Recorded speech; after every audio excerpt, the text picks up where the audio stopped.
When Back to the Future Part 3 came to theaters, I was working in a mall in my hometown at a video store. I loved working at the mall and would spend my lunch hour at McDonald's and then walking up and down the mall, checking out what's new, sometimes doing some light shopping. Now, one of my favorite stores to kill time in was a bookstore that we had in the mall, and I would go there and read magazines.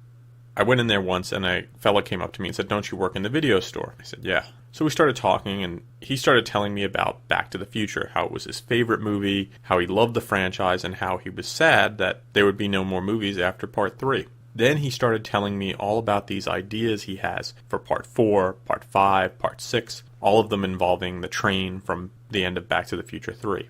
It was amusing, and for about 3 days we met almost every day at lunch to discuss it. He was animated and really into it. Nice guy. The fourth day I came back to the store to read a magazine and try to relax during my lunchtime. He was there again. Started talking about Back to the Future again. I didn't get to read any magazines. I didn't get to do anything else but discuss Back to the Future. Now, I like Back to the Future, but this guy really loved Back to the Future. The next week, I came back to work. He was there again. I remember maybe 2 or 3 days later, I started feeling like a hunted man. I would go out on my lunch and keep my eye out for him. Now, across the way from the bookstore, there was a Foot Locker, and I had a friend who worked there, and I went to see him that week, and I was looking across the bookstore, and I saw the guy looking around. He was looking around for me to talk to, and I wondered, does he have anybody else to talk to? And then it occurred to me, maybe he doesn't have anyone else to talk to. I told my friend at the Foot Locker I'd talk to him later, and I went over to the bookstore, and the guy was thrilled to see me. Now, I wondered, did he think I was ducking him? We had these conversations about Back to the Future for about 2 months, and I had to admit it got painful. But I did respect how animated he got.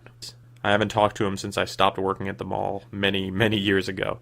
But I hope he's out there, maybe somewhere on the internet, writing Back to the Future fan fiction, I hope. Or maybe he finally succeeded in building that flux capacitor, and he's gone back in time. On today's show, we're going to talk about the first Back to the Future movie. We're going to talk about the people who created it, the stars and actors in it. We'll talk about its reception, how well it did. We'll talk a little bit about the sequels. They're big enough that they could be their own podcast. And we'll talk about where you can get Back to the Future today.